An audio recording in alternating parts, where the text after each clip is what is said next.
Hello student, कैसे हैं आप सभी। आगे बढ़ते हुए करने वाले हैं क्लास 11 प्रश्नावली 1.3। प्रश्नावली 1.3 करने से पहले आज सबसे पहले देखने वाले हैं उपसमुच्चय यानी सबसेट, क्योंकि प्रश्नावली में सारे सवाल उपसमुच्चय वाले ही हैं। तो अपन पहले ये देख लेते हैं और इस वाली वीडियो के लास्ट में मैं आपके लिए इस वाले चैप्टर के वेरी इंपॉर्टेंट क्वेश्चन बताने वाला हूँ, तो आप लास्ट तक बने रहें। देखिए, यदि समुच्चय ए का प्रत्येक अवयव समुच्चय वी का भी अवयव है तो ए वी का उपसमुच्चय है। आप बोलेंगे सर परिभाषा तो समझ में नहीं आई, तो देखिए पहले इसके बाद एग्जाम्पल देख लेते हैं। जैसे देखें, मैं यहाँ पर ए बराबर एक समुच्चय लिख देता हूँ 2, 4, 6, 8, 10। इस प्रकार मैंने एक समुच्चय लिख दिया। अब देखिए एक बी बराबर एक और अपन लिख देते हैं समुच्चय, इसमें लिख देते हैं 1, 2, 3, 4, 5, 6, 7, 8, 9, 10 और उसी प्रकार ये अनंत तक चला जाएगा। आप बोलेंगे सर जो ए समुच्चय है सर इसमें आपकी सम संख्याएं हैं, बिल्कुल समझ में आया। और जो देखिए बी समुच्चय है इसमें 1 से लेकर प्राकृतिक संख्या लिखी हुई हैं और वो अनंत तक गई हैं। देखिए आपने एक चीज़ सोची है क्या, देखिए ये देखिए ए का प्रत्येक अवयव वी में है। देखिए 2 भी है, 4 भी है, 6 भी है, यहाँ पर 8 भी है और 10 भी है, यानी सर ए का प्रत्येक अवयव वी में है। तो अपन ऐसा बोल सकते हैं कि देखिए ए सबसेट बी यानी ए बी का एक उपसमुच्चय है। इस वाले साइन को हिंदी में पढ़ते हैं अपन उपसमुच्चय और इंग्लिश में बोलेंगे सबसेट। अब देखें परिभाषा देखें तो आपको समझ में आएगी। यदि समुच्चय ए का प्रत्येक अवयव, यदि समुच्चय ए का प्रत्येक अवयव यानी ये प्रत्येक अवयव समुच्चय बी का भी अवयव है, यानी ए का प्रत्येक अवयव बी में है, बी का अवयव है मतलब ए का प्रत्येक अवयव बी में है, तो ए बी का उपसमुच्चय है, तो ए बी का उपसमुच्चय है। ठीक है, तो अपन यहाँ पर समझाने के लिए यहाँ पर हिंदी में लिख दे रहे हैं कि ए बी में है। ठीक है, ए बी में है यानी अपन ये भी लिख सकते हैं कि ए का प्रत्येक अवयव बी में है। एक और एग्जाम्पल लिख लेते हैं। देखिए यहाँ पर मैं लिख देता हूँ ए बराबर, एक और एग्जाम्पल देख ले रहे हैं, इसमें अपन लिख दे रहे हैं ए ई आई ओ यू, है ना। आप बोलेंगे सर आपने तो ये स्वर लिख दिए, वॉबल लिख दिया है, बिल्कुल सही बोला आपने। अब ये देखिए बी बराबर यहाँ पर लिख देते हैं ए बी सी, यहाँ पर डी, फिर यहाँ पर ई एफ जी एच और चलते चलते ये पूरे जेड तक आ जाएगा अपना। ये देखिए ए में अपने वॉबल लिखे हुए हैं ए ई आई ओ यू और बी में अपने सारी की सारी पूरी ABCD लिखी हुई हैं, पूरी 26 में अक्षर लिखे हुए हैं। आप बोलेंगे सर ए का प्रत्येक अवयव सर बी में है, सर ए भी है, ई भी है, आई भी, ओ भी, यू भी, यानी ए का प्रत्येक अवयव वी में है। तो अपन ऐसा बोल सकते हैं कि देखिए ए है बी का एक अपना सबसेट है, ए बी का सबसेट है यानी ए बी का उपसमुच्चय है। ठीक है, अब आपको उपसमुच्चय समझ में आया होगा, तो आप मेरे साथ ये नोट करें। चलिए आगे बढ़ते हैं अगले वाले पॉइंट पर। चलिए अब देखिए मैं यहाँ पर कुछ और चीज़ आपके लिए बता रहा हूँ। देखिए जैसे ए बराबर यहाँ पर लिख दिया जाए, जैसे 1 2 3 4 5 और यहाँ पर ये ब्रैकेट क्लोज कर दिया जाए। और देखिए बी बराबर लिख दिया जाए यहाँ पर, देखिए A B C D E. ठीक है, और आपसे ऊपर क्वेश्चन में पूछ लिया जाए क्या ए बी का सबसेट है यानी ए बी का उपसमुच्चय है। आप बोलेंगे सर कैसे होगा सर, यहाँ ऊपर तो नंबर लिखे हुए हैं और नीचे अल्फ़ाबेटिकल लिखे हुए हैं यानी ABCD लिखी हुई हैं। सर नहीं है, तो ए बी का उपसमुच्चय नहीं है, तो इसके लिए अपन ऐसा लिखेंगे ए बी का उपसमुच्चय नहीं है। ठीक है, अपन ये नहीं का साइन है वो अपन ऐसा खींचेंगे। ठीक है, ए बी का उपसमुच्चय नहीं है यानी ए का प्रत्येक अवयव वी में नहीं आता है। ये देखिए ये अपना दूसरी बात हो गई। अब देखिए अपन तीसरी बात अपन देख लेते हैं।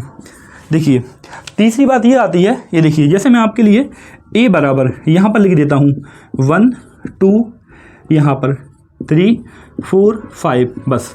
और अपन से ऊपर क्वेश्चन में बोल दिया जाए क्या, क्वेश्चन में अपन से यहाँ पर बोल दिया जाए तो यहाँ पर लिख देते हैं अपना क्वेश्चन, अपन यहाँ पर लिख दे रहे हैं क्या ए स्वयं का उपसमुच्चय है। ये देखिए यानी अपन से बोला है कि ए क्या स्वयं का उपसमुच्चय है। तो देखिए जैसे ए बराबर अपन के लिए ये दिया है, तो और अपन से बोला है क्या ए है वो ए के अंदर आता है, बिल्कुल आता है, बिल्कुल आता है। ए खुद का भी उपसमुच्चय अपन आता है, तो अपन बोलेंगे ए उपसमुच्चय ए, क्योंकि ए स्वयं का उपसमुच्चय है। तो इससे अपनी एक बात ये निकल के जाती है कि कोई सा भी अपना समुच्चय हो वो स्वयं का ही उपसमुच्चय होता है। तो ये वाली बात है, ऑब्जेक्ट में पूछी जाती है, वेरी इंपॉर्टेंट बात है। चलिए अगले वाले पॉइंट पर चलते हैं। देखिए अब मैं आपके लिए चौथा वाला पॉइंट बता रहा हूँ। देखिए आप मेरे साथ नोट करते जाइए। देखिए अपन के लिए एक रिक्त समुच्चय दिया गया है।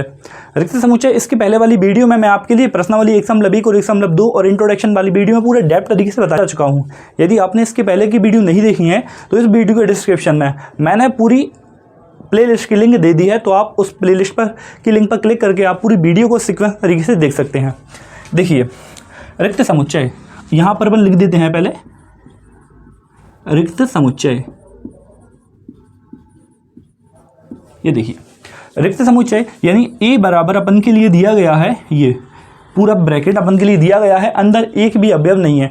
रिक्त समुच्चय, रिक्त का मतलब ही होता है खाली, यानी ऐसा समुच्चय जिसके अंदर कोई भी अवयव नहीं है। जब कोई भी अवयव नहीं है तो अपन उसे ही बोलते हैं रिक्त समुच्चय। ये रिक्त समुच्चय का अपना एग्जाम्पल हो जाएगा, ठीक है। और अपन के लिए बी बराबर अपन के लिए दे दिया यहाँ पर 1 2 3 4 5।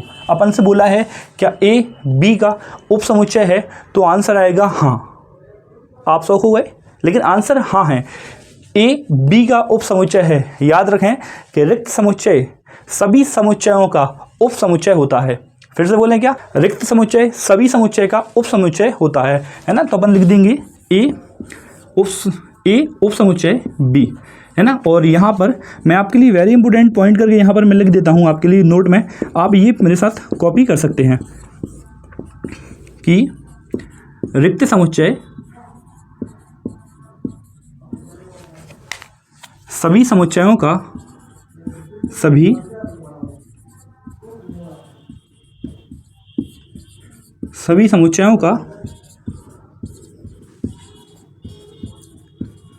उप समुच्चय होता है। चलिए आप मेरे साथ ये बात नोट करें, और वीडियो यदि आपको पसंद आ रही है तो आप वीडियो को लाइक करें। देखिए अपन ने उप समुच्चय देखा और उप समुच्चय से रिलेटेड अपन ने कुछ पॉइंट देखे। अब इनके अपन प्रैक्टिस के लिए इसी वाली प्रश्नावली का एक उदाहरण अपन कर लेंगे, फिर अपन करेंगे प्रश्नावली के सवाल, ठीक है। चलिए उदाहरण देखते हैं। देखिए करते हैं उदाहरण नंबर 9। उदाहरण नंबर 9 अपन के लिए लिखा है कि अपन के लिए कुछ यहाँ पर क्वेश्चन दिए गए हैं और अपन से बोला है कि इनमें उप समुच्चय है और उप समुच्चय नहीं है, अपन को ये भरना है, ठीक है। देखिए पहला वाला यहाँ पर ये देखिए ये फाई है। देखिए फाई यानी मैं आपके लिए इसके पहले नहीं बता पाया, लेकिन इसकी पहले वाली वीडियो मैंने आपको बताया है। इसका मतलब होता है रिक्त समुच्चय, ठीक है।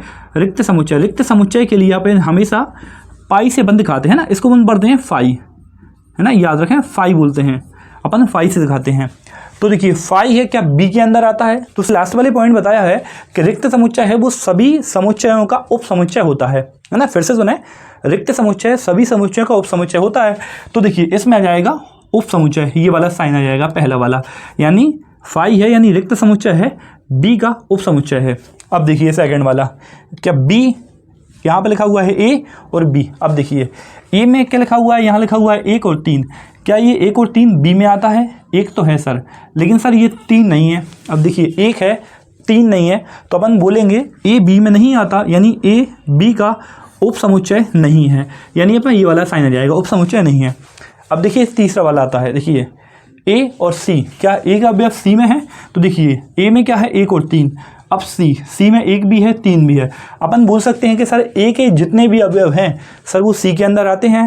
देखिए सी में 5 है 7 है 9 है, इनसे अपन के लिए लेन देन बिल्कुल नहीं है। अपन के लिए बस 2 चीज़ देखना है, 1 और 3, है ना। 1 और 3 देखना है, 1 और 3 है, अपन बोलेंगे ए सी का उप समुच्चय है, तो अपन इसमें आ जाएगा ये वाला साइन। अब देखिए चौथा वाला बी और सी। अब देखिए बी में 1 5 9, 1 है यहाँ पर 5 भी है और अपने 9 भी है, यानी सर बी है सी में भी आता है, यानी बी का जितने भी अवयव हैं वो सी में आते हैं। तो यहाँ पर अपना जाएगा उप समुच्चय, वी सी का उप समुच्चय है, और ये अपना उदाहरण भी हो जाता है कंप्लीट।